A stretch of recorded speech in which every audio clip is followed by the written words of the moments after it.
ભાઈ શ્રી સિદ્ધાર્થભાઈ, ભાઈ શ્રી તુષારભાઈ, મંચ પર બિરાજમાન તમામ આપણા મહાનુભાવો, કોંગ્રેસ પરિવારના સજ્જનો સન્નારીઓ, આમંત્રિત મહાનુભાવો અને સાથીઓ, સૌથી પહેલા તો ગુજરાત દિન અને આંતરરાષ્ટ્રીય મજૂર દિન નિમિત્તે આપ સૌને ખૂબ હૃદયપૂર્વક શુભેચ્છાઓ પાઠવું. એ સદીની જ્યારે આપણને આઝાદી મળી એ વખતની બે લડતો ઇતિહાસ હંમેશા યાદ રાખશે. એક 1942 થી 1947 સુધીની આઝાદી માટેની લડાઈ, અને એવી જ કોઈ લાંબી લડાઈ ચાલી હોય તો એ મહાગુજરાતની લડત 7 ઓગસ્ટ 1956 થી લઈને આજનો દિવસ 1 મેનો દિવસ ગુજરાતની સ્થાપના થઈ એ દિવસ, એ લડત હંમેશા ઇતિહાસમાં યાદ રહેશે. તુષારભાઈ હમણાં કહેતા હતા કે રાજ્ય સરકાર કાર્યક્રમ કરે છે અને જેના કારણે ગુજરાતની સ્થાપના થઈ એ આગેવાનોને યાદ કરતા નથી. સ્વાભાવિક છે, કારણ કે ગુજરાતની સ્થાપના થઈ એ જ દિવસે ગાંધી આશ્રમ ખાતે રવિશંકર મહારાજજીએ કહ્યું હતું, જે આ લડતનું નેતૃત્વ કરતા હતા, જેમના આશીર્વાદ હતા, એમણે કહ્યું હતું કે ગુજરાતની આજથી સ્થાપના થઈ છે ત્યારે આવતીકાલે જે સરકાર બને ને એ ક્યાંય મારા નામના સ્મારકો પાછળ પ્રજાની તિજોરીનો રૂપિયો વાપરતા નહીં. કોઈ સમારંભો કરીને સરકારની તિજોરીને વેડફતા નહીં. પ્રચાર અને પ્રસાર માટે ગુજરાતની તિજોરીના નાણાં વાપરતા નહીં. ગરીબના ઝૂંપડામાં ક્યાંય એ નાણાં પહોંચે એ જોવાની જવાબદારી ગુજરાત સરકારની છે. આ રવિશંકર મહારાજજીના શબ્દ. હવે જો રવિશંકરજી મહારાજજીને તુષારભાઈ જો ત્યાં વ્યારામાં એ યાદ કરીને ફોટો લગાડે તો ખુલ્લા હાથે જે તિજોરી લૂંટે છે ને પોતાની પ્રસિદ્ધિ માટે વાપરે છે એ ક્યાંથી વાપરશે? આ સવાલ છે.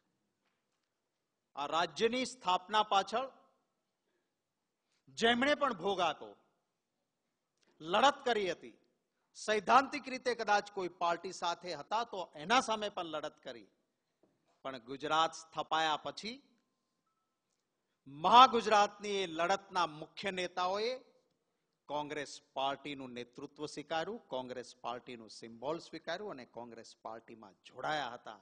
એ જ બતાવે છે કે ગુજરાતના વિકાસની સાચી વાત એ ગુજરાતની લડત લડનારાઓના માટે પણ કોંગ્રેસમાં એમને દેખાયું હતું.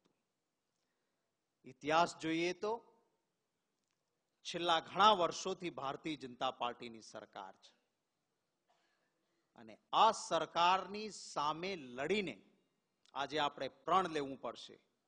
સત્તાની ખુરશી માટે નહીં, પણ જે ગુજરાતની સ્થાપના વખતે આર્થિક આઝાદીની પરિકલ્પના હતી એને પરિપૂર્ણ કરવા માટે ગુજરાતનો કોંગ્રેસી લડત લડે અને ગુજરાતમાં સાચી ગુજરાતની અસ્મિતાનું ગુજરાત બને, એની સરકાર આવે, એના માટે આપણે લડવું છે. આ રાજ્યમાં એક કિસાનનો દીકરો કપાસ વેચવા જાય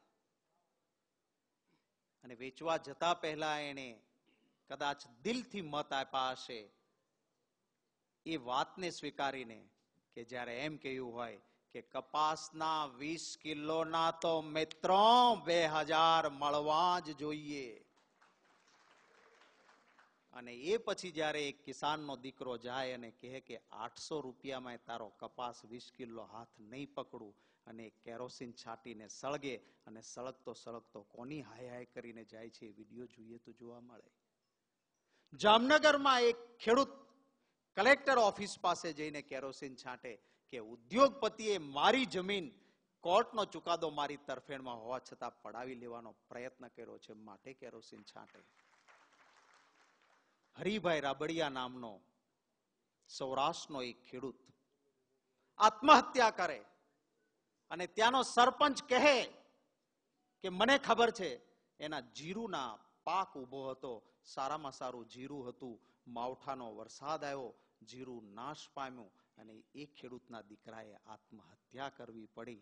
અને બીજી તરફ જે ખેડૂતોના મત લીધા હતા એમના પેટનું પાણી ન હલતું હોય તો એના માટે આપણે સંઘર્ષ કરવો પડશે. આપણા ઉપાધ્યક્ષ જો પદયાત્રા તાપમાં કરી શકતા હોય તો કોંગ્રેસનો મિત્ર કેમ ખેતર ખેતર સુધી ના જઈ શકે?